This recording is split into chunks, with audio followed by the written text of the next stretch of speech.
बिबार बाथौ होननाय बाथ्राया ओंखारफैबाय बोलि बिधाना गैया जाबाय बेफोर जोबोद मोजां बेनो जाबाय माने ज्योति प्रसादा असमियाव ओरै बुंदोंमोन रूपान्तरे जगत दुनिया करे ए मोर गायत्री मन्त्र रूपान्तर माने सोलायनायासो समायना खालामो बे बुहुमखौ मानसि सासेखौबो नोंनि गोसोआ जुदि गाज्रि भाब दंमोन गाज्रि आखु दंमोन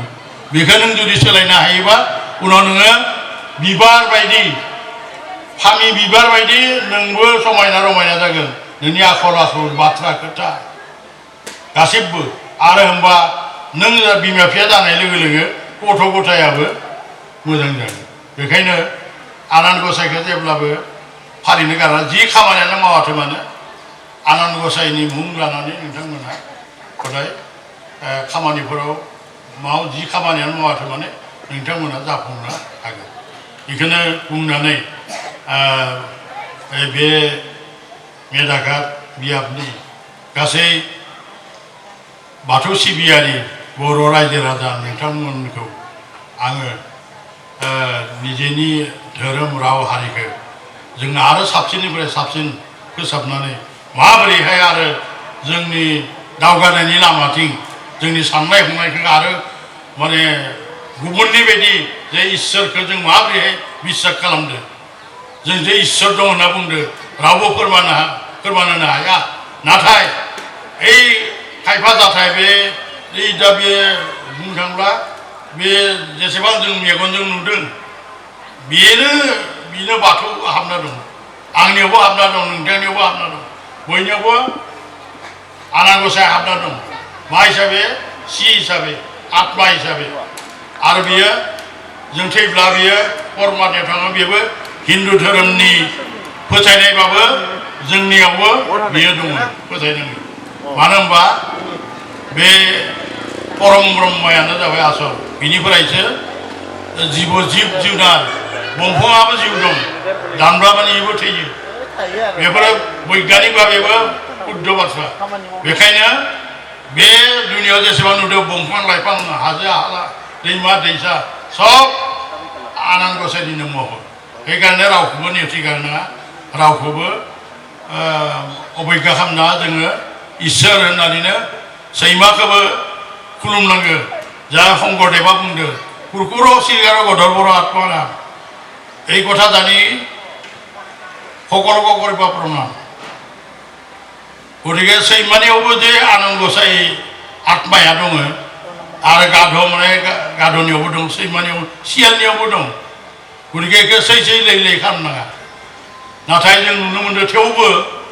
बे शंकरी धोरोमाव बिथांमोनहा दाबो जों बर'फोरखौनो मुगियो फिसा मानसि फिसा हारिनि मानसि होननानै मुगियो दाबो बिसोरबो संस्कार जानो हायाखै जेब्लानोखि संस्कार जानो हाया बे समालागि बे आनान गसाइखौ बिथांमोनहा मोनदांनो हाया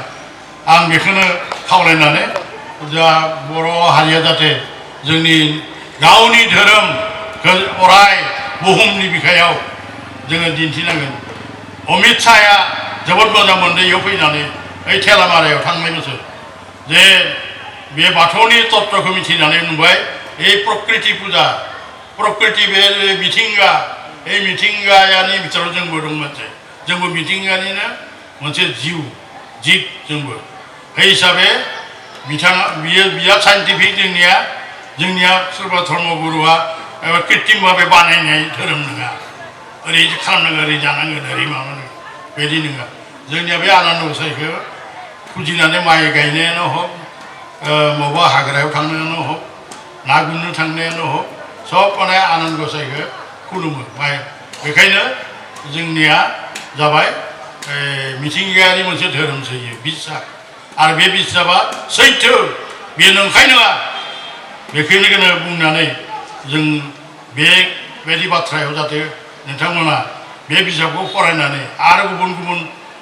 बिजाबखौ फरायनानै जाहाथे बाथौनि सोमोन्दै बयबो बर' फिसायानो रोखा मिथियो बाथौनि सोमोन्दै बुंनो हागोन तत्वल' नङा आरो बिदि बाथ्राबो गासै बाथ्राखौबो बुंनांगोन आरो जों माबोरैहाय रायजो जानांगोन न'खरखौ माबोरैहाय फोसाबनांगोन बाथौनि फुजिनायनि गेजेरजों बेफोरखौबो जोङो खालामनांगोन जिखिजाया आं बुंनायावनो एसे गोलावानो जाबाय नाथाय बिजाबासो थारमाने जोंनि गियानखौ हमथाना लाखियो आरो बे बिजाबखौ फरायबा जोङो गियान मोनगोन आरो नोंथांमोना जे रुपालि मायथाइ फाथिदो बे फाथिनायनि साखिखौ आगानखौ बेसो लाखिनांगौ बेखायनो बेखौ नोंथांमोना बयबो फरायनांगोन आं बेखौनो खावलायनानै बोराइ बाथौनि सेराव बर' रायजोआ जै जाथो बेखौनो आङो जेजों जाबाय जय बोराइ बाथौनि जय बोराइ बाथौनि जय बोराइ बाथौनि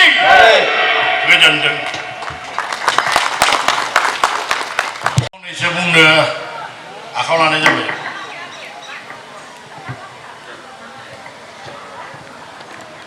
बाथौ आगान बिसम्बि 2026 मायथाइ बे रुपाथि मायथाइ फोरबो फालिथाय मेदाघाट बियाब दुलाराय बाथौ गौथुम थावनि बाथौ थानसालि मेदाघाट आरो बेयाव मासिगिरिया जाबाय शरतचन्द्र रामसियारि गाहाय सुजुगिरिया जाबाय कालिराम बर' दिनै बे मासिगिरि शरतचन्द्र रामसियारि आरो गाहाय सुजुगिरि कालिराम बर' आरो आफादगिरि मन्टु सरगियारिनि हांख्रायनायाव बा माबायाव लिंनायाव आङो दिनै आं जोबोद गावखौनो खाफाल गोनां होनना सानदों मानो खाफाल गोनां होनना सानदों जों बाथौखौ फुजियो बाथौआनो जोंनि इसोर इनो परम ब्रह्म जोंहा आरो गुबुन मालायनि इसोर गड आल्लाह बा शंकर देव माधबदेव कृष्ण बेफोरखौ जोंहा फुजिनायनि कोनो ओंथि गैया जोंहा बे बाथौखौ खुलुमबानो बाथौखौ आनान गसाइ होननानै नोंथांमोना गाबज्रिबानो बे कृष्णखौबो मोनगोन आल्लाहखौबो मोनगोन आरो गडखौबो मोनगोन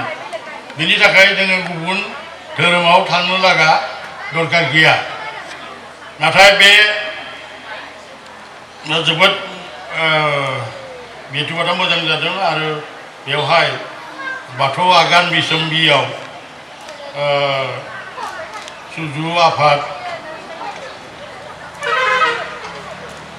सुजु आफादाव दङ मासिगिरि शरतचन्द्र रामसियारि गाहाय सुजुगिरि कालिराम बर' सुजुगिरिफोर आरो दंबावो रन्जित रामसियारि डिम्बेश्वर सरगियारि सुनिल सरगियारि रानु बसुमतारी थनायश्री रामसियारि आरो बिखंनि महरखौ होदों सुजु आफादानो साननानै आरो हिसाबै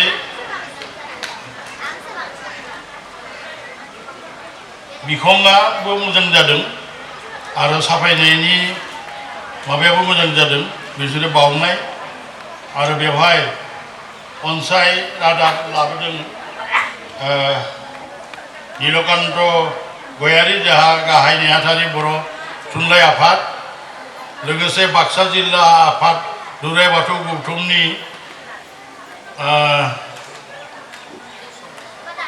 आफादगिरि संगेश्वर गयारिनिफ्रायबो गाहाम हामलायथि लाबोदो आरो बेवहाय दङ सिलगुरिनि रेबगन नोंथांमोना मोजाङै फरायगोन होनना आं सानदों आरो बेवहाय रायथाइ लिरदों नायखां बिलाइयाव जे बाथौनि नुजाथिनाय आरो बर'फोरनि इसोर फोथायनायनि जागायजेननाय खान्थिनि मोनसे सरासनस्रा बिजिरनाय आंनो लिरदों रत्नेश्वर बसुमतारी जे माबोरैहाय जोङो इसोरखौ बा बाथौखौ माने इसोर होननानै फोथायनाय लाजेनदोंमोन बेनि सोमोन्दै बेयाव बुंग्रोनाय जादों आरो बिनि उनाव लहित चन्द्र बसुमतारीया लिरदों मेदाघाट बियाब बाथौ फुजानि बागै फंनैसो आरो शरतचन्द्र रामसियारि बिथाङा लिरदों हिंदू आफादनिनो आफादगिरि मेदाघाट बाथौ थानसालिनि सुंद' जारिमिन नोंथांमोना बे रायथाइखौ फरायब्ला बे मेदाघाट ओनसोलाव माब्लानिफ्राय बाथौ थानसालिया जादोंमोन फुजिजेननाय जादोंमोन बेफोरखौ नोंथांमोना रोखायै मिथिगोन। मुम्बाइ आरो महाराष्ट्र रायजोआव बर' हारिमु बिरेन्द्रनाथ स्वर्गियारि बिथाङा बे मुम्बाइ बा महाराष्ट्रआव जे जोंनि बर'फोराबो थांनानै माबोरैहाय बर'नि धोरोम बा बे बाथौखौ फुजियो बिनि सोमोन्दै बिथांमोना मा खालामदों मा खालामाखै बेखौ मिथिना मोनगोन नोंथांमोना। सिन्धु सोदोमस्रिया बाथौ धोरोमारिफोरनि एबा कालिराम बर'आनो बे सोदोमस्रियानो बिसोर बे हिन्दु सोदोमस्रि दा बे हिन्दु दैमा होननाय दङ दा पाकिस्तानाव गोलैयो भारताव गैया दा पाकिस्तानाव गोलैयो पाकिस्तान जानायनि उनाव बे हिसाबै बेयाव हिन्दु सभ्यता होननाय मोनसे सभ्यता जाजेनदोंमोन आरो बुंनो थाङोब्ला जों बर'फोरानो बेवहाय सिगांग्रो दङमोन आरो बिनि उनावसो लादाख जानानै हिमालयनि सा थांनानै तिब्बत बा बे चीननि हुआंहो दैमानि सेरफाङाव थानानै बिनो लासै लासै तिब्बत फैदो। तिब्बताव गोबां बोसोर थानायनि उनाव दैनि रेगा नायनानै बे जोंनि ब्रह्मपुत्र सेरफाङाव जोंनि मानसिफ्रा फैनानै रायजो जाजेनदोंमोन आरो बे रायजो जाजेननाय मानसिफोरनि गुदियानो जादोंमोन कामरुपाव महिरंग दानब होनना जायो बुंदो बिथाङानो बेवहाय रायजो खुंजेनदोंमोन आरो मराना सासे फंबाय मरान बे मराना बे हदिया ओनसोलखै दैनि सेरफाङाव माने संनानै फैनानै बे हदिया ओनसोलाव बे गाहाय ओनसोलाव रायजो जादोंमोन आरो बिनि मुङानो जाबाय मरान आरो मराननि उननि माने राजाया भीष्मासुर अर्थात भीष्म राजा बा बिनि उनाव बे बडौसा राजा मरानफोरनि दा मरानफोरानो जाबाय बे मराननि माने उननि जोलै दा जोङो महिरंग दानबनि उननि जोलै जोङो कामरुपनि मानसिफोरा आरो बिनि उनाव आरो सासेबाव आरो इसा फंबाय दंमोन बिनि नामा जाबाय मौराङा बै नेपालनि सोनाबहा खोलाहा आरो जलपाइगुरिसिम रायजो जादोंमोन आरो बिनि नामानो जाबाय मौरां आरो बिनि उननि जोलैफोरा जाबाय दिनैनि नेपालनि मेसे बा जलपाइगुरिनि ओनसोलनि मेसफोरा बेफोरखौ जों संनांनांगोन बेफोरखौ ओमफ्राय बेफोर बाथ्राखौनो इयाव लिरदों होननानै आं सानदों आरो बोराइ बाथौआ सोर आरो बिखौ मानो खरगेस्वर गयारिया लिरदों बाथौ धोरोम आरो धोरोम बारस्लायनाय मतिलाल स्वर्गियारि बेफोर बाथ्राखौ जों साननांगोन जोंनि गावनि धोरोम थानायावनो मानो गुबुन धोरोमाव बारस्लायदों मतिलाल स्वर्गियारिया बोधय बिदि बाथ्राखौनो बेयाव लिरदों बाथौ धोरोम आरो आसार खान्थि जेब्रा खुंगुरुजि बिदियावबो आसार खान्थिया मा जों आसार खान्थि फालिबाय दं नाथाय जोङो रावबो बुंनो हाया बेखौ बुंनो हानांगोन साफ्रोमबो बर'आनो आरो बिनि उनाव खन्थाइ लिरदों गोबाङानो बायदि बाहागोआव बायदिसिना लिरनाय दं आं बारा बुंलिया समया गोलाव जागोन बारा बुंनोबो लुबैयाखै जिखि जाया दिनै नोंथांमोना बेवहाय बे मेदाघाट बियाबनि रायजो राजा बर'फोरा जे जोंहा गुदि बाथौ जोंनि धोरोम होनना बुंदो बे बाथौआ जाबाय आनान गसाइ आं दहायनो बुंदो बिनान गसाइ सोरजिगिरि फोसाबगिरि आरो बुथारगिरिबो बिनो फोजोबनोबो हागोन फालिनोबो हागोन आरो उजिहोनोबो हागोन बेखायनो जाय बे मोनथाम खामानिखौ मावगासिनो दं बिथाङानो जाबाय बाथौ जोंनियाव मोनबा तत्वनि बाथ्राखौ बुंलिया नोंथांमोना बयबो मिथिगौ दानि जुगाव बेखौ बुंनायनि माथा गैया दा जों बेवहाय ओइ जे जोंनि बाथौखौ गारनानै जे जोंनि गोबां मानसियानो गुबुन धोरोम लानानै माबा मोनसे दावगानाय बा उन्नति जायो होननानै साननानै थांनाय मानसिबो गोबां दङ बर' हारि आरो सोरबा थाखा फैसा रां रुफा माबा मोनसे दिन्थिनानै माने गुबुन धोरोमाव बेखौबो ख्रिस्टान धोरोम बा जयगुरु कृष्ण गुरु बा शंकरिजा होननाय बाथ्राफोरखौ नोंथांमोना बयबो मिथिगौ नाथाय बे जोंहा जोबोद माने लाजिथाव बाथ्राबो बुंनो थांब्ला जोंनि जेनियावनो आनान गसाइया दङ आरो बिथांनि मुङा जों बाथौ होनना बुंदों आरो गुबुनफोरा आल्लाह होनना बुंदों मुसलमानफोरा ख्रिस्टानफोरा गड होनना बुंदों आरो अन्यान्य आरो साफा सानै आरो खायफा गुरुफोरा गावबा गावनो इसोर बायदि माबा मोनसे धोरोम फोसावनानै बेखौ फालिहोनानै रायजो राजानिफ्राय रां रुफा लाङै लाङै गावहा रायजो जायो गथ' गथायखौ फुजियो बिदि फोरबो दङ बेफोरखौ नोंथांमोना मिथियो आं दा ओरैनो बुंफोरल' दं आरो बाथ्राया जाबाय मा गुबुननि बायदि जोंहा धर्म गुरु गैया धोरोम फोसावग्रा गुरु गैया बे बाथ्राखौ नोंथांमोना एकदम रोखायै मिथिखाना ला जोंनिया रावबो गुरुआ इयाव फैयाखै स्वयं आनान गसाइया सिब्राय जानानै फैदों आहाम गुरु जानानै फैदों आहाम गुरुआ मोनसिं सिं बोरायखौ थिनहरदों मोनसिं सिंआ थेना गुरुखौ आरो थेना गुरुआ एना गुरुखौ थिनहरनानै बर'फोरा माबोरै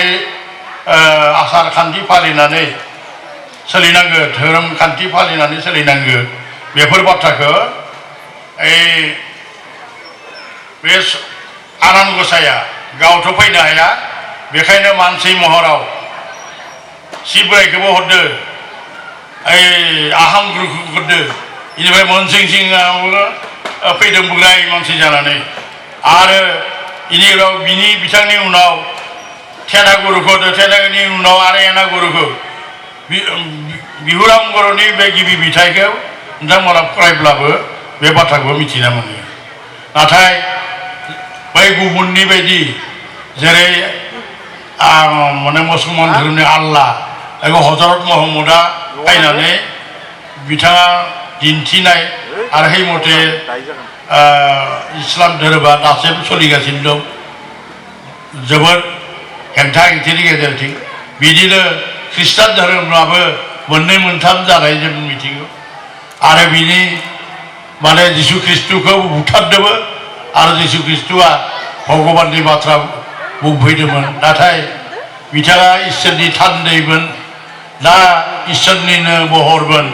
बेखौ खिन्थु बुंफैनाय गैया नाथाय जोंनिया स्वयं गावनो आनान गसाइया बोराय मानसि जानानैबो बोरैहाय गुरखियाफोरखौ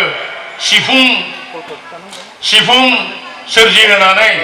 उनाव बे सिफुंनि गेजेरजों जोंनि बे खेराइ मोसानायानो हक बा दानि बायदिसिना जा गुबै दामजु बे सिफुंखौबो स्वयं बे गुरखियाफोरखौ बोराय मानसि जानानै बिथाङा सोरजिहोदोंमोन बेफोर बाथ्राखौबो नोंथांमोना नायनांगोन आंनि लिरनायावबो दङ आरो गुबुन बिजाबाव फरायबाबो मोनगोन थिग बिदिनो मोनसिं सिं बोराया जेब्ला सिख्रि जोहोलाव आरो सिख्रि जोहोलावजोनि गेजेराव मोजां मोनलायनानै सेंग्रा सिख्ला सानैनि गेजेराव मोजां मोनलायनानै हाबा जानो नागिरो होमबा बिमा बिफाया आरो रायजो राजाया गामिनि बेखौ गनायना लायाखैमोन नाथाय बिथांमोना अराय बोराइ बाथौखौ अराय आरज गाबोमोन बोराइ बाथौखौ जे जों सानैजों जों मोजां मोनलायो जों जुलि जानो लुबैयो नाथाय समाजाव दिनै हेंथा होदोंबा जोंखौ जानो हायाखै आइ आफायाबो बेखौ मानियाखै बिदि बिथांमोननि बे जाथायखौ माबोरैहाय फोजोबनांगौ बिनि बिसार मोनसे जाबाय गामियाव नाथाय बे होमब्ला बे मा खान्थिजों मा नेमखान्थिजों बिथांमोनखौ बिसार खालामगोन बा साजा होगोन बा निमाहा होगोन बिनि मोनबो बाथ्रा बिथांमोना राहा दिहुननो हायाखैमोन बिदि समावनो बै बोराइ बाथौआ मोनसिंसिं महराव सासे बोराइ मानसि दारि गोलाव बोराइ मानसि जानानै बे रायजोफोरनि गेजेराव नुजाफैनायसै नुजानानै बुंनायसै इयाव मा जादों बेयाव मा जादों नोंथांमोना ओरै दावराव दावसि जालायदो होमबा बे बाथ्राखौ बुजिना मोनबाय बुजिना मोननानै बिथाङा होमबा र' आं माबाना होगोन नोंथांमोना आंनि मथे थिननाय मथे नोंथांमोना मावदों होमबा बाथौ बिदि खालामबाय सोरखौबा हा लाबोनो होबाय सोरखौबा दै लाबोनो होबाय सोरखौबा गय फाथै लाबोनो होबाय सोरखौबा थोरै लाबोनो होबाय सोरखौबा थुलुंसि लाबोनो होबाय आरो उनावहाय बे आफार मोनसे फाथिनानै बाथौनि मोनसे हाबा फाथिनानै उनावहाय फुजा होनानै उनाव बिसोरखौ फोसाबनानै उनाव बिसोरखौ उनाव हाबा होनायसै आरो बिदिनो स्वयं भगबाना बे माबाखौ बेखौ दा इसोर बिसाखा जों बिदिहायसो खालामनांगोन जोंनि बर'नियाव आरो बिदिनो गोबां बाथ्रा दङ आं बारा बुंलिया बेखायनो आं बेखौनो बुंनो नागिरो जे जोंनिया धोरोम फोसाबनाय गुरुआ जोंनि बाथौखौ माबाखै स्वयं बाथौआ गावनो फैनानै बोरै रायजो जानांगौ मा जानाङा माबोरै हि दानांगौ माबोरै बायदिसिना महराव फैनानै बे गासै खान्थिखौ बर'नि फोरोंजोबदों आरो बिदिनो दा जोंहा सोलिगासिनो दं बेखायनो जोंनि धोरोमा माने मोनसे मिथिंगाखौ फुजिनाय मोनसे धोरोम दै अखा बार दै हा हु दैमा दैसा बेफोराव दैमा बारब्लाबो जोङो खुलुमनानै बारो आरो दैमाखौ दा गोथारै लाखिनांगौ बेफोरावबो गोबां बर'आव सल' दङ बे सल'फोरखौ फरायबानो मिथिगोन जे गोथारा मा बुस्थु आनान गसाइया हदाय गोथारखौ लुबैयो नोंथांमोना गथ' गथायखौ लानानै अराय बे रायजो राजानि बाथौ सालिनि बादैबो गावबा गावनि न'आव बाथौ सालि खालामनानै गथ' गथायखौ लाफानानै बिदिनो नोंथांमोना आलारि बाथि सावनानै धुप धुना सावनानै दुगैयै लोबै बिदि गथ'फोरखौ लानानै जुदि आनान गसाइखौ 5 मिनिट आरज गाबोब्ला नोंथांमोना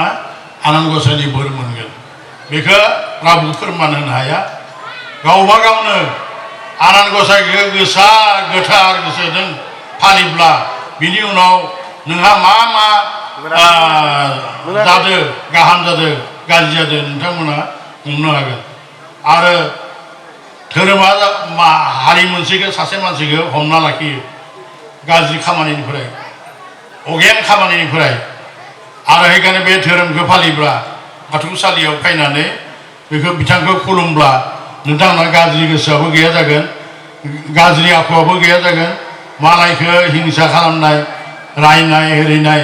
बेबो गैया जागोन आरो बयखौबो अननो गोसो जागोन होमब्लानो आनान गसाइयाबो नोंथांमोनखौ बोर होगोन बिनि धोरोमनि बाथ्राया जाबाय मा सासे मानसिखौ बा हारि मोनसेखौ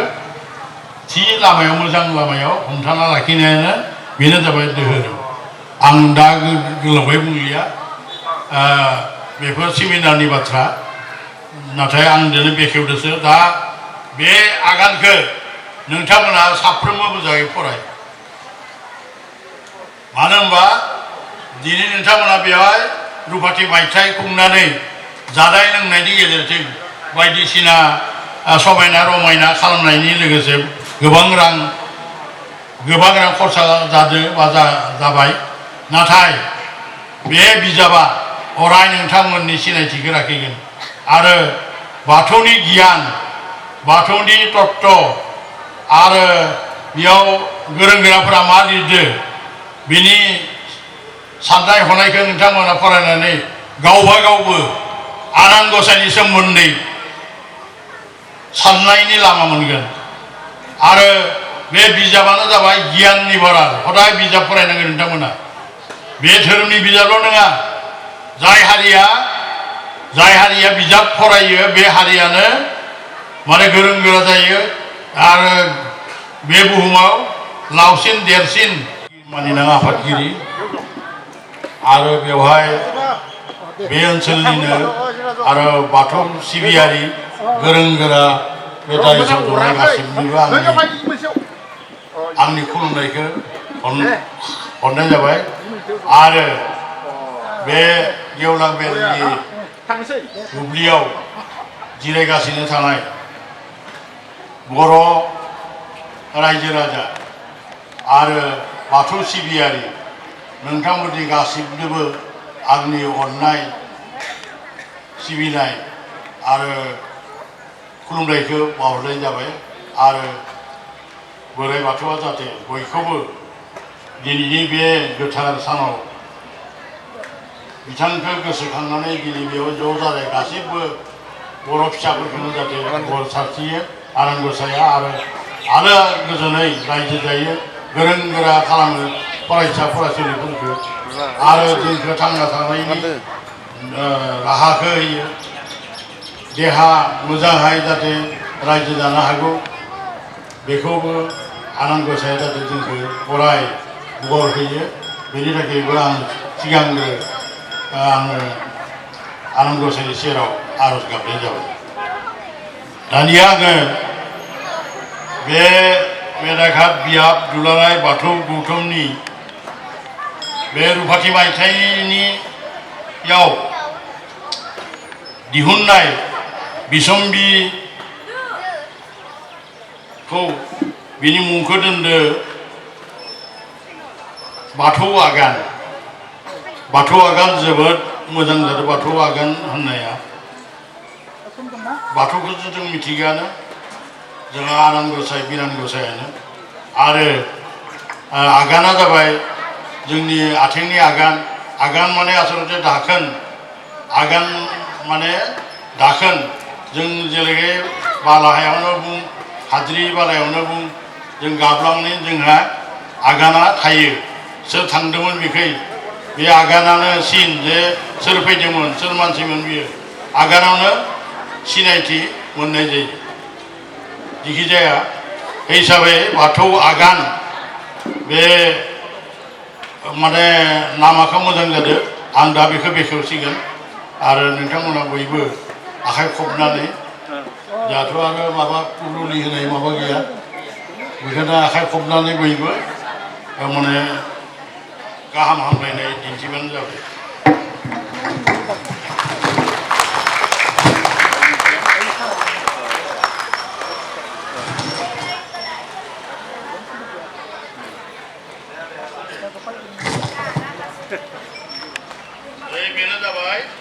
बेनो जाबाय आगान बाथौ आगान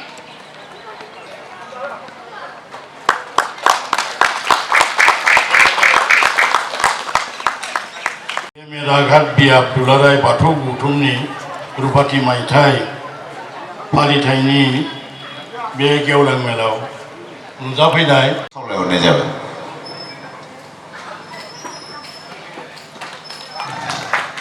बिथाङा बारग' जोंनि भाइस प्रेसिडेन्टमोन बिथाङा जेब्लायबो बे फोरबोआव नांथाबनानै थायो बिथाङा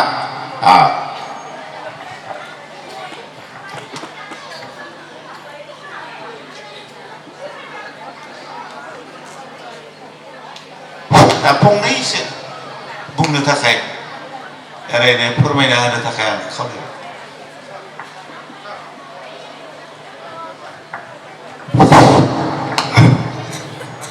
मानिनां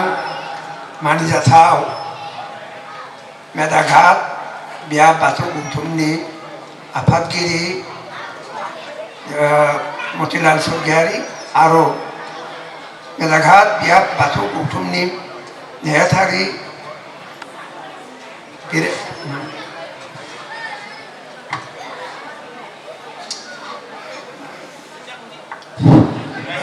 माबा बिथां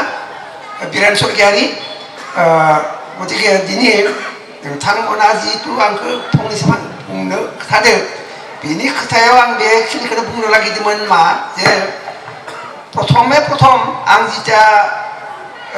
बेयाव 2001 सनाव बा 2 सनाव जिथु स्थापन खालामदों बे समाव आं दंमोन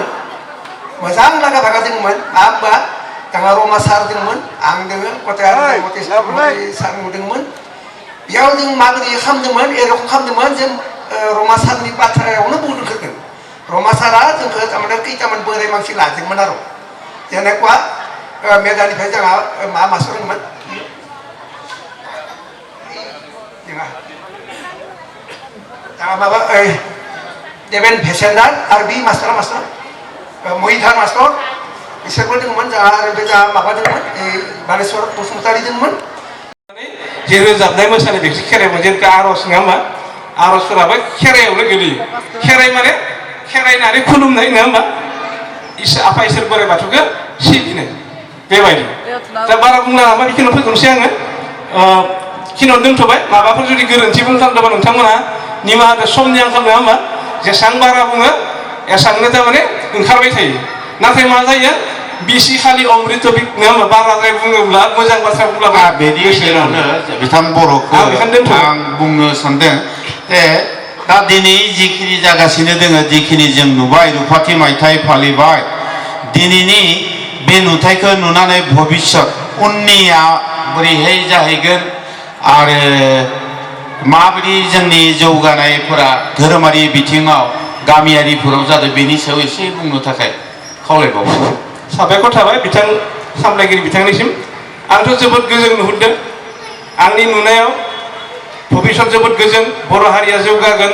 नाथाय जों जेब्लाबो खौसे खामानि मावनांगोन नङा होमबा आरो बेनिफ्राय जोङो मोनसे बाथ्राखौ आं गोसोआव लाखिनो खिथादों रायजो राजा नोंथांमोनखौ जों जेब्लाबो माहारियारि आफादफोरनो दान होनो हानांगोन मानोना माहारियारि आफादफोरा जेब्लाबो रायजो राजानि दानसो सोलियो बियामोनबो केपिटेल गैया नामामोन गुदि माने सम्पति गैया गुदि सम्पतिया जाबाय जों बाथौआरिफोरानो जों रायजो राजाफोरानो बेनिखायनो जोङो दान होनो हानांगोन माने गुबुन गुबुन आफादफोरनि गुबुन गुबुन धोरोमफोरनि मानसिफोरा गोबां दान होयो जोंनि खाथियावनो नोंथांमोना नुनानै मोनगोन जे जोंनि गुबुन गुबुन हारिनि जि फोरबोफोराव गोबां गोबां रां दान होयो बेनिखायनो जों दान होनोबो रोंनांगोन मानोना दान होनाया मोनसे इसोरनि बिथोन जों माथ्र गाव जानानैल' थांना थायोब्ला बे जाबाय जुनारसो नङा होमबा जुनारासो खदाय गावल' जाना थाङो खिन्थु जों सासे मानसि हिसाबै जों दानबो होनो हानांगोन दान होनो हायोब्लासो जों पबित्र मोनो आं मोनसे बाथ्राखौ बुंना फोजोबनोसै दा मोनसे हाथर बुंनाय दा बेखौ फोजोबनोसै भबिष्यत उज्जलखा जों गोजों जाखागोन खिन्थु खौसे जानानै जोङो सोलिनांगोन मोनसे हाथर दङ आं दाख्लै बावैसो बे आर'जनि माबा बुंनाय जादों जे गोहोगोरा बयनिफ्राय गोहोगोरा माबाया जाबाय लहा नङा होमबा लहाया गोहोगोरा लहाया बिराद गोरा नोगोना जोङो बायदिसिना सिखा रुवा बानायनानै बायदिसिना अस्त्र खस्त्र बानायनो हागौ आरो नाथाय बे लहानिसे गोरासिन मुवाया मानो लहानिसे गोरासिन मुवाया मा सोरबा मिथिगोन ना रायजो राजा नोंथांमोनहा मिथिखागोन ना होमबा लहानिसे गोरासिन मुवाया मा गोहो गोरासिना अर नङा होमबा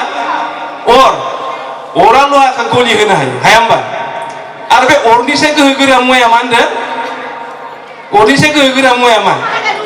दै नङा होमबा मानोना अरखौ दैया खोमोरनो हायो नङा होमबा आरो दैनिख्रुइ गोहो गोरा मुवाया मानो मा जिब जुनार मानसि नङा होमबा मानसिया दैखौ लोंनो हागोन ना हाया दैखौ लोंनानै जों सेस खालामनो हाया लोंनो हायो नङा होमबा बेनिखायनो मानसिया बयनिख्रुइ गोहो गोरानो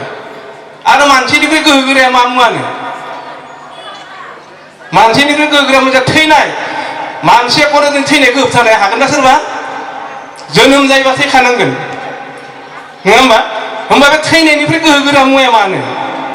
थैनायनिफ्राय गोहो गोरा मुवायानो जाबाय मा बुंदों बेखौ आशीर्बाद होनना बुङो असमियाव बोर मोननाय नङा होमबा बोरा थैनायखौ मा खालामनो हायो हमथानो हायो साननैसोब्लाबो माने बोसोरनि बोसोरथामब्लाबो सासे मानसिया जुदि बोर मोनोब्ला आशीर्बाद मोनोब्ला बियो जिउ गोलाव जायो होमब्ला थैनायनिख्रुइ बोरा मा गोहो गोरासिन होमब्ला जों बोरखौ बोरै मोननो हायो रायजोफोर बोरखौ आरज गाबनानै नङा होमबा जोङो आनान गसाइनियाव आरज गाबनांगोन गिदिर गोलावनियाव आरज गाबनांगोन सिबिनांगोन नङा होमबा आरज गाबनाय सिबिनायनि दारै जों बोरखौ मोननो हायो आशीर्बादखौ मोननो हायो बेनिखायनो जों दिनै मठ मन्दिराव मा खालामो गसाइखौ सिबियो बैसागो फोरबोआव जों मा खालामो बिमा बिफाखौ सिबियो सिबिनांगौ बिमा बिफाखौ खुलुमनांगौ बैसागुआव खेबसेबाबो सोरहाबा बिमा बिफा दङब्ला खुलुमनांगौ बेनिखायनो बे आशीर्बाद मोनोब्ला जिउआव देरहासार जानो हायो आं बारा बुंला बेखिनिखौनो बुंनानै दिनै बिबुंथिखौ आङो फोजोबनाय जाबाय गोजोन्थों रोजा रोजा फुजाखौ मानसि खानै खाथामसो लाना फैनानै फुजियोमोन बेबायदिनो थायै दा बे समाव मा दंमोन दौरिया बे शिवनि पामनि प्रमाद ओरैनो दाउखा होनना बुङो नङा होमबा बे दाउखायाबो गोबां बोसोर दौरि जादोंमोन आरो बेबायदिनो थायै थानानै ओनसोलनि जा गोरों गोरा बिथांमोना सानखांनायसै बले जोंनियाव इमान मोनसे बाथौ थानसालि दङ जोङो आरो बै समाव मोनसे प्रभाबबो फैदोंमोन जे फोसाबनाय बाथौ नङा होमबा माने 1990 मायथाइयाव जिथु फोसाबनाय बाथौआ गुबुन गुबुन जिल्लाफोराव गोसारदोंमोन नाथाय जोंनि बाक्सा जिल्लायाव एसे लेटै फैदोंमोन नङा होमबा आरो फैदोंब्लाबो दा सोरबा माबायदियै फैदोंमोन बे सोरबा माने मा होनो बेखौ खरन लाग्राया मा बुङोमोन बेखौ नङा जायफोरनि सायाव जों खरन लागोन नङा आरो बेनिफ्राय ना जोंनियावनो थारमाने मा होनो बेखौ गुरु जो जानानै थारमाने गामि हाबदोंमोन आरो नङा होमबा सोरबा रुपामनि सोरबा सनामनि सोरबा बायदिसिना बेबायदि गुरु जानानै हाबदोंमन बिनिफ्राय बिसोरबो एसे एला फोसाबनायखौ लाबोदों आरो नङा होमबा आरो बे फोसाबनायखौ लाबोनाय नुनानैथ' 1990 मायथाइयाव बाथौ धोरोमनि मोनसे जोनोम जायो आरो बे धोरोमनि जोनोम जानायाव जोंनि मेदायावबो एसे बार नांफैनायसै बेनिफ्राय 2002 मायथाइयाव गिबियावनो जोंनि मेदायावबो बाथौ गौथुमनि मोनसे आफाद दानायसै दुलाराय बाथौ गौथुमनि आन्दाराव मोनसे बाथौ गौथुमनि आफाद दादों थेवबो जोङो दुलारायजों खै बोसोरमान थाङाखैमोन दानानै जोंनि जायगायावनो सिबिदोंमोन नङा होमबा प्रथम अबस्थायाव दुलारायाव जों थाङाखैमोन सरगियारिनि दिननिफ्राय थांदों नामा सरगियारि जा दिनैनि बे सामलायगिरि बिथांनि दिननिफ्रायसो आसलथे बाथौ गौथुमाव जोङो बाहागो लादों दानानै ओरैनो मेदायावल' फुजिबाय थायोमोन आरो बेबायदि बेनिफ्राय फैयै जा गिबियावनो जोंहा नन्देस्वर देउरि बनगावनि बिथाङा गायसनगिरि आफादगिरि जायो ओमफ्राय जोंहा दिनैनि बे सामलायगिरि बिथां मतिलाल सरगियारिया गिबियै थारमाने मा जानायसै गायसनगिरि नेहाथारि जानानै बिथांमोना गिबियाव बोसोरथाम सलायबाय बिनि उनाव आरो बिथांमोनखौनो आरोबाव बिबान होबावनानै बोसोरथाम सलियो बिनि उनाव आरो मा जानायसै जोंहा 6 बोसोरनि उनाव जोंहा कृष्णकान्त बसुमतारी आदाखौ कसिजानि बरकुसिजानि बिथांखौ मोननै टार्म सलायनो होदोंमोन बिनि उनाव बिथाङा मोननै टार्म सलायनायाव जोंहा मतिलाल सरगियारि दिनैनि बे सामलायगिरि बिथांखौ आरोबाव 2 बोसोर सामलायनो होदोंमोन बिनि उनाव आं 3 बोसोर सामलायबाय बिनि उनाव जोंहा वीरेन्द्र सरगियारि शिवनि पामनिया 3 बोसोर सलायबाय दिनै जोङो 25 बोसोर जाफैबाय आरो नङा होमबा बेबायदिनो फैयै आं नुनायाव सिगां अबस्थायाव बेयाव माने बहुद खम मानसियानो बाहागो लायोमोन आरो नङा होमबा बहुद खम मानसि गोरों गोराफोराथ' खायसे ओरैनो मा गोदान बाथौ फैदों बिलाय ओरैनो बहुत खम आल'सना खालामोमोन गोरोङानो खालामोमोन आंखि आंबो खालामोमोन सिगां आंबो प्रथम अबस्थायाव खालामोमोन बे बाथौ बुथुम मेदायाव दानायनि सिगांनो आंबो जोंहानि न' खाथियावनो बोरि थारिनि माबाफोरखौ बिराद रायना हरदोंमोन आङो मा जोंहा गोदोनिफ्राय बोलि होबोयो नोंसोरलाय मा गोदान नेम खालामफैदों होननानै रायना हरदोंमोन गोसोआव दं दाबो आंबो बिराद गोरामोन थारमाने नङा होमबा बेबायदिनो नाथाय आं उनाव बुजिनायसै जे फोसाबनाया जोंहा दरकार मानो दरकार आं बाथौ धोरोमनि खायसे बिजाब फरायनायाव मोनदोंमोन मा दा गिबि गुरु जोंहा जायखौ जोङो मानसि गिबि गुरु बे जाबाय मोनसिनसिन बोराय नङा होमबा बे मोनसिनसिन बोराया जेब्ला बाथौ गुदियाव बाथौ फोरबो खुंबाय थादोंमोन बे खुंबाय थानायाव मोनसे सोरगोनिफ्राय मोनसे मा फैदोंमोन सोदोब फैदोंमोन बे सोदोबखौ आं सिगांबो आफादफोराव बुंबाय थायो दिनै बुंबावनोसै बे सोदोबानो जाबाय लावबा लासोम खावबा खासोम आदा गोसोम दैयाव बारसोम नङा होमबा बे मोनसे सोदोबा अख्रां सायाव रिंखांदोंमोन दा बेनि ओंथिया जोबोद गुवार नाथाय ओरैनो सा नायोब्ला जेबो ओंथि गैया नङा होमबा दा लावबा लासोम माने मा आं सिगां बुंनोसै एसे सुंथाबै बुंसै बाय गोलाव जागोन थेवबो एसे सुंथा बुंसै लावबा लासोम माने मोनबा गियाननि इन्द्रिय नङा होमबा मोनबा गियाननि इन्द्रिय जोंनि सोलेराव दङ जेरै जों मेगनजों नुयो नुनायनि इन्द्रिय नङा होमबा नुनानै जों सोलोंनो हायो खोमाजों खोनानानै जों सोलोंनो हायो सालायजों जोङो गोथाव गोदै साखिनानै सोलोंनो हायो बिगुरजों जोङो गुदुं गुसु गोरा गुरै जों सोलोंनो हायो नङा होमबा बेबायदिनो जोंहा मोनबा गियान इन्द्र दङ आरो बे मोनबा गियान इन्द्रखौ बाहायनानै जों जेब्लाबो गियानखौ सोलोंबाय थानांगोन थारमाने गियाना जोबनो गैया जोङो थैना थांब्लाबो जों गियानखौ सोलोंजोबनो हाया बेनिखायनो सोलोंबाय थानांगोन बेनिखायनो लासोम सोदोबखौ बुंदो नङा होमबा नोंथांमोना मिथिगो मा बुंदों बेयो जोंहा बे बुहुमनि बोगथाबमाखौ दिहुनदोंमोन बोगथाबमा गोहोखौ दिहुनदोंमोन बे सोरमोन सार आइजाक निउटन नङा होमबा सार आइजाक निउटना मोनसे बाथ्रा बुंदोंमोन जों जिखिनि रोंबाय जों जिखिनि जिउआव सोलोंबाय बे सोलोंनाया अखा हादैनि माथ्र थरथिंसेल' दैनो थरथिंसेल' दैनो जों रोंदो खिन्थु जों रोंनो गोनाङा बेसेबां दंबावो लैथोनि दैनिख्रुइ बांसिन जों रोंनो गोनां दंबावो बेखायनो जोङो जिखिनि रोंबाय बेखौ लानानै दुगा जानाङा नङा होमबा बेनिखायनो सोलोंबाय थानांगोन जों थारमाने ओमफ्राय खावबा खासोमालाय मा जाखा बेनो खावबा खासोमा जाबाय जोंनियाव मोनबा गाहाय गियाननि सुथुर दङ सुथुर थारमाने जोंनि सोलेराव सुथुरखौ इसोरानो हरफाखादों जेरै काम क्रोध लब मोह अहंकार नङा होमबा बे मोनबाखौ जेब्लाबो खाबथाना दोनबाय थानांगोन हगारना होनो हानो खुला हगारना होयोबा खिन्थु खैफोद बिपद आफद दावराव दावसि बुग्लाय बुसि जानोबो हागौ नङा होमबा बे काम क्रोध लब मोह अहंकारखौ जोंनि बर'आव गुबुन गुबुन सोदोब होयो आं बावगारबाय दा बेखौ मा खालामनांगौ जों खासोमना दोनबाय थानांगौ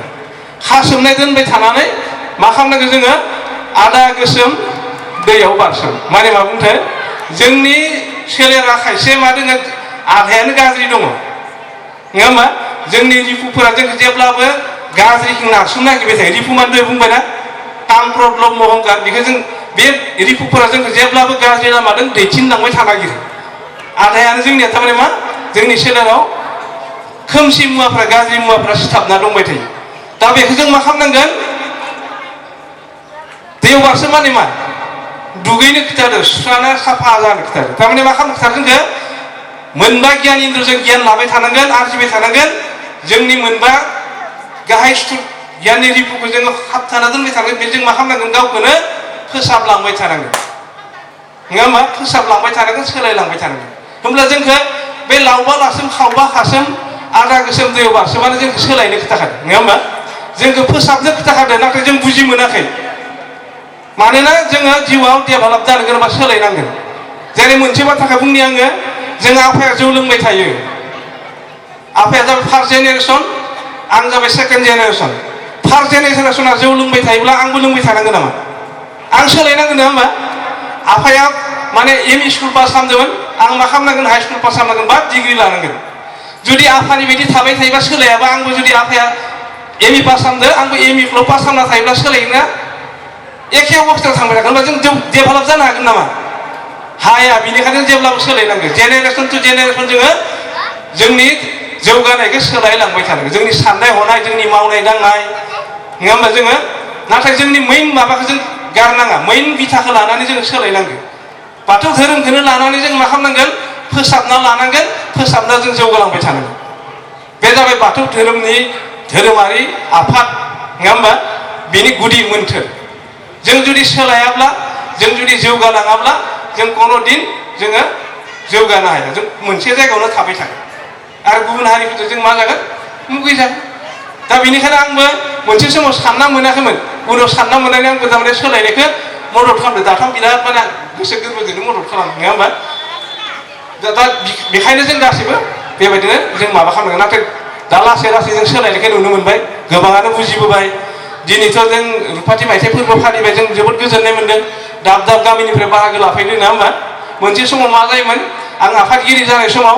माने बिबानगिरिफोरा फैयामोन एरखम बैयावदि राजा राजाखौ खुलुमग्रोबाय दा जोंनि बारग' मावथिफोरनि जा जथुमा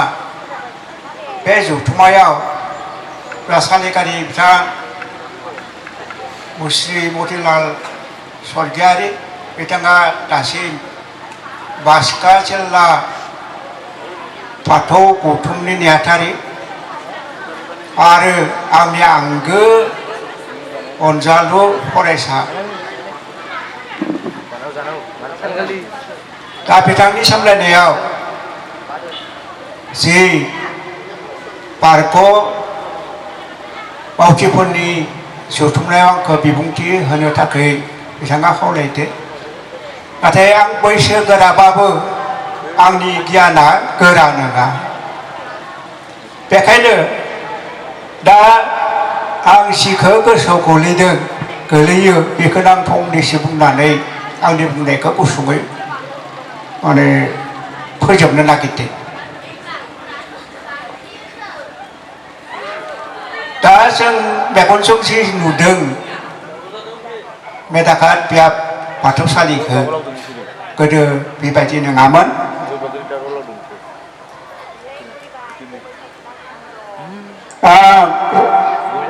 साकरनिफ्राय 2008नि दाइनाव माने रिटायार जादों बारग'दों बेनि सिगां आं बे लामाजोंनो जिहेतु सिंग्राबादावनो आंनि फरायसालिया दंमोन नालाय थांलाय फैलाय खालामोमोन बे समाव जों हाग्राबारिखौ नायख'ख्रेसो थाङोमोन गोबां हाग्राबारि खान्थाल थाइजौ थेंख्लें बायदिसिना लिसु फिथाइ सामथाइनि बिफां दङमोन लेवा लाथानो मानफबनाय थास'बारिमोन बेयाव मानसिफोरा बुंनो थाङोब्ला फ्राय गियोमोन जों खोनानो मोननायाव बे समाव थारमाने बेयाव हाग्राबारि नालाय बेयाव सनानि नावबो दङ होनना खोनादोंमोन सना नाव थानो गोनांबाथ' बे मोदाय दावदायनिसो जायगामोन दा जों नुनाय बे जाना जितु जों दा थैनाय रेखा दैमा थैना थानाय रेखा नुनाया बेयो माने ओरैनो सोमजियाखै बरमाथिं थांनाय जितु मरा पाकलजिया दङ बे मरा पाकलजियाया समाव थारमाने फार बायनानै बै सिंग्रा खाथिनि खावकुसि होननाय मोनसे जे गामि दङ बे गामिनिफ्राय माने फार बायनानै बोहैख्लायगोना फैनानै जेरै ओरैनो इथिं माने बोहैग्लाबायदोंमोन बे बोहैग्लाबायनायनि दैसा बे दैसा महरै दा बे जों नुनाय दैमानि रेखाया दैसानि रेखाया बेखायनो जिहेतु बेयाव माने दै दङमोन दैसा दङमोन बे दैसायाव मोदायफोरा हयथ' बे सनानि मावजों थांलाय फैलाय खालामनोबो हानाय आंनि साननायाव जा जेखि नाजाथोंसै रायजोफोर बेयो हाग्राबारिमोन नानाथा बिफांफोरजों बुंफबना थानायमोन बे जायगाखौनो माने दानस्रां एवस्रां खालामनानै बेयाव गिबिहाय आंहा नाथाय मायथाइया सरना गोसोआव गैया माने जोंनि बे ओनसोलनि मेदाकाटखौ लानानै सोरगिदिं जि गामि दङमोन बे गामिफोरनि रायजो राजाफोरा औवा लाबना औवा खांथिंना दानस्रां दुस्रां खालामनानै गिबियाव हाग्राबारियावनो बाथौखौ फुजिजेनदोंमोन उनाव बिथांमोननिखौ मुंखौ आं दा बख'नो गोसोआव गैयाब्लाबो खायफा खायफाबो गोसोआव दङ बे बाथौसालिया आं साननायाव माने रमाकान्त बसुमतारीनि जाय सासे समाज सिबियारि दङमोन बिथांनि लोगोसेनो खायफा गोसो गुदुं धर्मारि मानसिफोरा बिथांमोननि लिंथुमनायाव बे बाथौसालिया जोनोम जादों होननानै आं सानो गोदोहाय बेयाव दाब दाब जायगाफोरनि बायदिनो बोलि होनाय आयदा दंमोन बोलि होनायनि नियम दंमोन बेयाव बोलि होनानै फुजा खालामदोंमोन बाथौखौ नाथाय बेनि उनाव बोलिखौ नागारनानै इयाव बिबार फिथाइ सामथाइखौ माने फुजिनाय जाबोयो दा दिनैनि बारग' मावथिफोरनि जि जथुमा बे जथुमाव सामलायगिरि हिसाबै सालायनाय मुस्रि मतिलाल सरकारिया जेब्लानिफ्राय इयाव सालायनो हमो बाथौ फुजाखौ सामलायनो हमो बे समनिफ्रायनो आं इयाव माने बोलि बिधाना गैया जाथों होननानै सानदों गोसोआव थिग गैया थेवबो बे समनिफ्राय जाथों बिथाङानो गायसनगिरि नेहाथारिमोन दा बुंनो थाङोब्ला जों दा जि अबस्था नुदों बेयाव बाथौ मन्दिर जाफुंबाय लुफुंबाय बे बाथौ मन्दिर लुफुंनायाव रायजोफोरनि दान हेफाजाब सहयोगिता आरो सरकारनि अनसुंथाइजों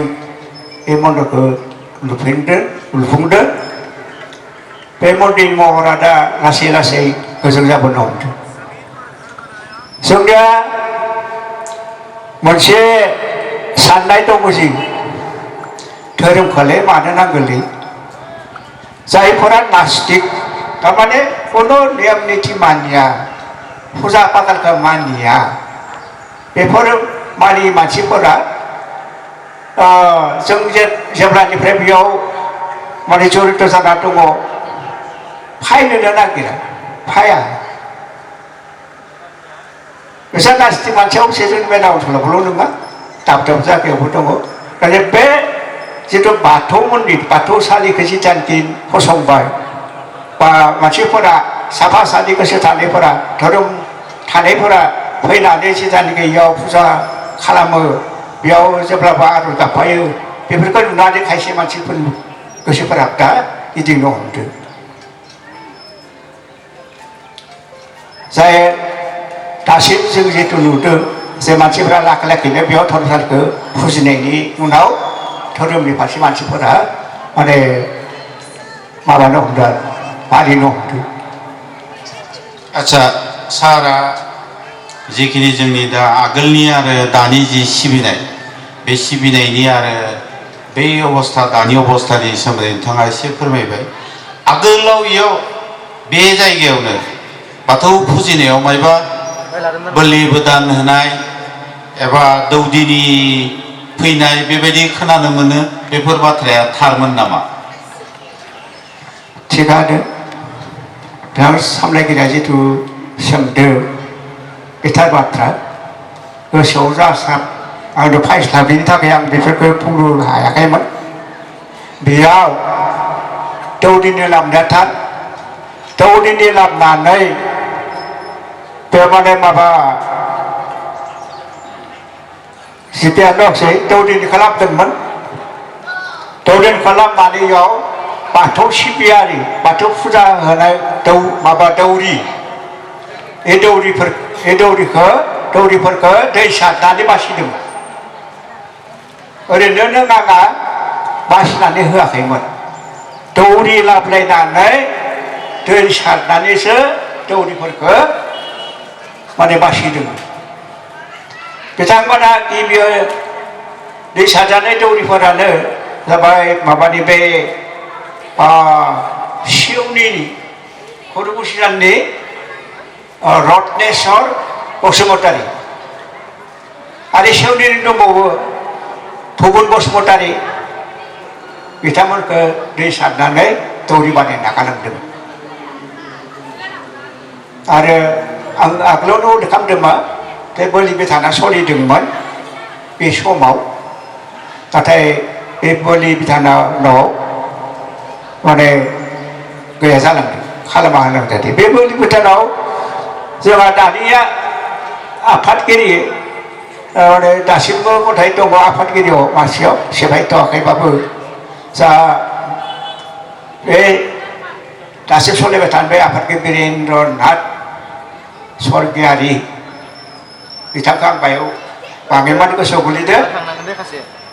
बे बिलि होनाय प्रथानि समाव बिथाङा बे बाथौ मन्दिर फुजानि थाखाय बोलि होनो थाखाय मा होनो बेखौ थुंग्रि लोगोसे जारि लथा माने लथा गोलाव बे लथा गोलावखौबो दान होदोंमोन आरोबाव बे समाव आरज हानजा गैयामोन नामा गैथारामोन बे शिवनि बामुनिनो रुंसारि बिथाङा गैला दा बिथाङा भालुदमा बिद्यामन्दिरनि सुखिदारमोन बिथाङानो जाबाय सुरेन स्वर्गियारि बिथांखौ आं खानसेखालि मिथिङाव थाफैनायाव फाइफलांनायाव बे बाथौनि फंनैसो माने आरज गाबनाय खोनादों आरो बाथौनि बागै बेनि उनाव अबसे जोंहा जेथियानोखि डेभेलप जाबोबाय बाथौ फुजा जेथियानोखि माने डेभेलप जाबोबाय दावगाबोबाय बे समनिफ्राय माने इयाव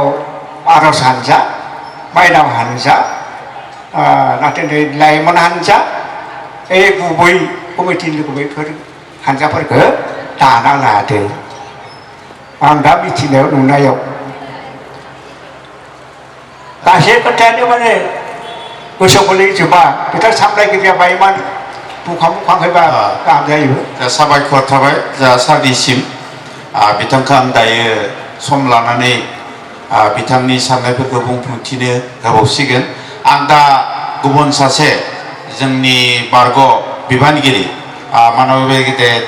बालें गोजौ फरायसालिनि गाहाय फोरोंगिरि बारग' गाहाय फोरोंगिरि लोगोसे जोंनि मेदाघाट बियाब दुलाराय बाथौ गौथुमनि बारग' आफादगिरि बिथां कालिराम बर' बिथांखौ आं फंनैसो बुंजानो लुगैदों जे जोङो बे दुलाराय बाथौ गौथुम जे गोदानै जोंहा माने दाजानाय फोसाबनाय जि बाथौनि जि आफाद बे आफादनि थुलुंगानायाव जोंहा मेदाघाटआव जि आफाद दानानै लाबाय बे आफादा थारैनो जोंनि रायजो राजाफोरखौ दैदेनलांनो हादोंना बा बियो मा समनिफ्राय जादोंमोन आगोलाव माबायदिमोन बेनि उनाव दानि अबस्थायाव माबायदि जादों बेनि सायाव बिथांखौ एसे नायबिजिरसं बिबुंथि लाखिनो थाखाय आङो खावलायबाय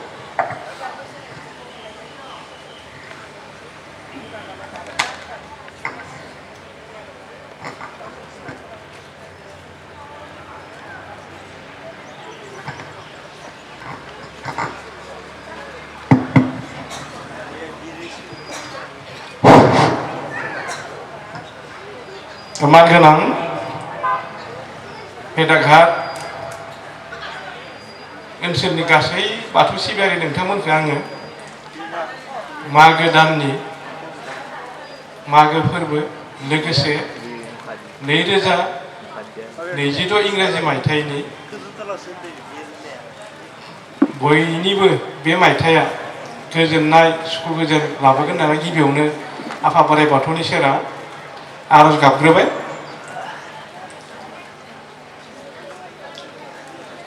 बयनिबो गाहाम हामलायग्रोबाय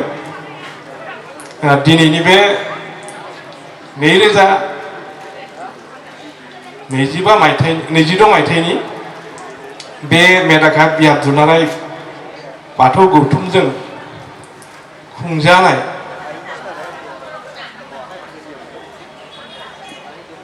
जि रुफाथि मायथाइ फोरबो फालिथायजों लोगोसे दुलाराय बाथौ गौथुमनि जि नैथि मंगलबार गोथार सान फालिनाय बे हाबाफारियावनो लाफाजानाय जोंनि मेदाघाट बियाब दुलाराय बारग' मावथिफोरनि जि जुथुम बे जुथुमखौ सामलायनाय मानगोनां बाक्सा जिल्ला दुलाराय बाथौ गौथुमनि गाहाय नेहाथारि लोगोसे जोंनि मेदा बियाबनि गायसनगिरि नेहाथारि आरो लोगोसे मोननै टार्म माने आफादगिरि जानानै सालायलांनाय बिथां मतिलाल सरगयारि नोंथां लोगोसे बे मेदा बिजाबनिनो गासै बारग' बिबानगिरि नोंथांमोन आं मुंखौ गासैनिखौबो खारिला समा एसे आंखाल आरो आरसिनि गासै आफादगिरि नेहाथारिजों लोगोसे गासै बिफाननि बिबानगिरि आरो मावथि नोंथांमोन माइनाव आफादनि गासै बिबानगिरि आरो मावथि सोद्रोमा नोंथांमोन दाब दाब गामिनिफ्राय नुजाफैनो हानाय जोंहा फोरोंगिरिफोर दङ बिथांमोननिसिम आरो गासै फरायसाफोरनिसिम गिबियावनो आंनि माबाफोर गोरोन्थि एबा निमाहा बिखाबाय दा आङो जोंनि दिनैनि सामलायगिरिया जि सोंथि सोंदों बिनि सोमोन्दै आं फंनैसो बुंनो आखायाव लादों आंबो थारमाने आं मेगनजों जिखिनि नुबोदों बेखौसो बुंनो नागिरदों दा गिबियावनो 2002 मायथाइनि सिगाङाव एसे बुङोब्ला मोजां जागोन होननानै आं एसे सानदों दा आं नुबोदों आरो आं जेब्ला 1974 मायथाइयाव आङो मेदा एम इ स्कुलाव आङो क्लास 4आव एडमिसन लाजेनदोंमोन बेनिफ्राय 1976 मायथाइयाव आं क्लास 7 कि क्लास 6 ओरैमोन आरो थाखोआ एसे बावगारबाय बे समाव गिबियाव जोंनि मेदा ओनसोलाव माने बाथौनि मोनसे दोहौ फैदोंमोन बे दोहौनि हेफाजाबजों दानि जे मेडिकेल लुदों नङा होमबा दा जों जे देहा फाहामसालि लुदों बेवहाय एसे बेन्ना हाग्रा थोरि हाग्रा एसे लांदांमोन बेनिफ्राय जोंनि जे बाथौसालि बे बाथौसालिया सम्पुर्ण हाग्रा बिफां लाइफांजों बुंफबनायमोन फ्राय मानसिफोरा हाबनो गियोमोन आरो हराव बेसिम फैयोब्ला मानसिफोरा गियोमोन आरो मेन लामाथिं फैब्लाबो ओरैबायदि अबस्थामोन बेनिखायनो गिबियाव बाथौखौ गायसनदोंमोन बेयाव बे मेडिकेलनि बे थोरि हाग्रायाव एसे लांदां जायगायावमोन आरो बेवहाय दौदिनि लाबोदोंमोन सोनाब साइडनि दौदिनि लाबोनानै जोबोद गिदिरै गाजा गोमजायै माने बाथौ फुजा खालामदों बै समाव बाथौ गौथुम गैयामोन नङा होमबा बाथौ गौथुमा 1990 मायथाइयावसो जोनोम जादों बे समाव बाथौ गौथुम गैयामोन बेनिखायनो बाथौ फुजा कमिटि दायैनो मा खालामोमोन बाथौ फुजाफोरखौ फालियोमोन बोलि होनायमोन नङा होमबा फोसाबनाय नङामोन बे समाव गिबियावनो आं नुनो मोन्दोंमोन जोंहा बे बाथौ फुजानि जि आफादगिरि बे आफादगिरिया जा सेवनि बामबामोन पारानि सिन्तामणि देउरि बिथाङामोन मुसाहारियाव सिन्तामणि मुसाहारि बनगावनिफोरासो देउरि लिरो नाथाय बिसोर मुसाहारि लिरो नङा होमबा आसल उपाधिया मुसाहारियानो बेनि उनाव आं नुदोंमोन माने गाहाय नेहाथारिया जा जोंनिनो फोरोंगिरि सार रमाकान्त बसुमतारी बिथाङा गाहाय नेहाथारिमोन आरो बेजों लोगोसे जा डिजाइनमोन दङमोन बाबुल सारमोनाबो एसे फैयोमोन एसे खममोन आरो दा बेबायदि गोबां ओनसोलनि माने गोरों गोरा बिदिनो हंसधर दङ रुपनाथ दङ बनगावनि आरो बे सेवनिबाङै रुपनाथ बिसोरखौ आं नुनो मोन्दोंमोन आरो आं एसे माने सेंग्रा सलियामोन आरो सेंग्राथारबो नङा उन्दैथारबो नङामोन आरो ओंखायनो एसे गोसोआव थादों दा बिथांमोना जोबोद गाजा गोमजायै खुंदोंमोन दा बिनि उनाव आं एसे बावगारदों निस्सय नंगौ बिनि उननि टार्माव रमा सारानो आफादगिरि जादोंमोन आंनि उनावमोन बिनिफ्राय नेक्स्ट नेहाथारिया जादों जोंहा सेवनिपामनि नगेन एमएलएबो होनना बुंगोन नगेन बसुमतारी बिथाङा जादोंमोन आं गोसोआव दोङो एसे नांलायलायनायबो जादोंमोन ना होमबा बेखौ आं गोसोआव दोङो थारमाने जा दिजेन दासमोन एसे नांलायलायनानै बाहाय बुलायलायनाय रखमबो जादोंमोन आरो बे समाव लोङोमोन नालाय नङा होमबा लोङोमोन लोंनायाव सोलियोमोन आरो गेजेर बेबायदि दावराव दावसि जादोंमोन आरो एसे आं गोसोआव दोङो दा बेबायदिनो मथा मथि मोननैसो दाम सोलिदोंमोन सोलिनानै उनाव मा जाबाय माने रावबो ओंखारला नङा होमबा बिबानगिरिफोराबो एसे नांलाय खमलाय जानानै माबा जाबाय गेजेरावनो द्रप जाना थादोंमोन बहुत बोसोर द्रप जाना थानायनि उनाव आं नुनो मोनदों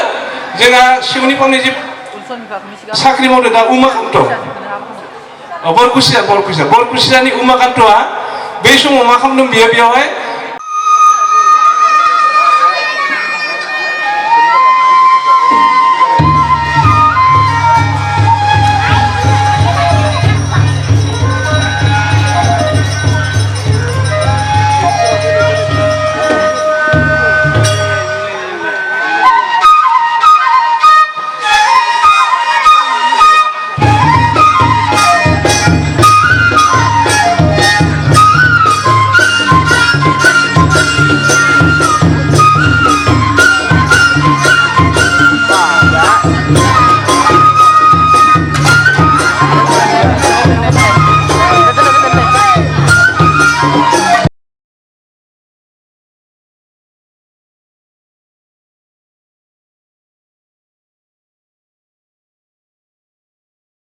मोनसेबो अर्गानाइजेसना दाबो डिटेल्स सेन्सास रिपर्ट रावबो होनो हाया नाथाय दिनैनि समाव दुलाराय बाथौ गौथुमा बेखौ मावगासिनो दङ आरो बेखौ जोङो 3 मास होदोंमोन 3 मासआ बारबायनो 6 मासनि गेजेराव फोजोबनांगौ जोङो दा जोङो 6 मासनि गेजेराव फोजोबनांगौबा जों माखासे खामानि मावबावनांगोन धेमाजिया जोबसिगोन बिराद फार्स्टआव खामानि मावदों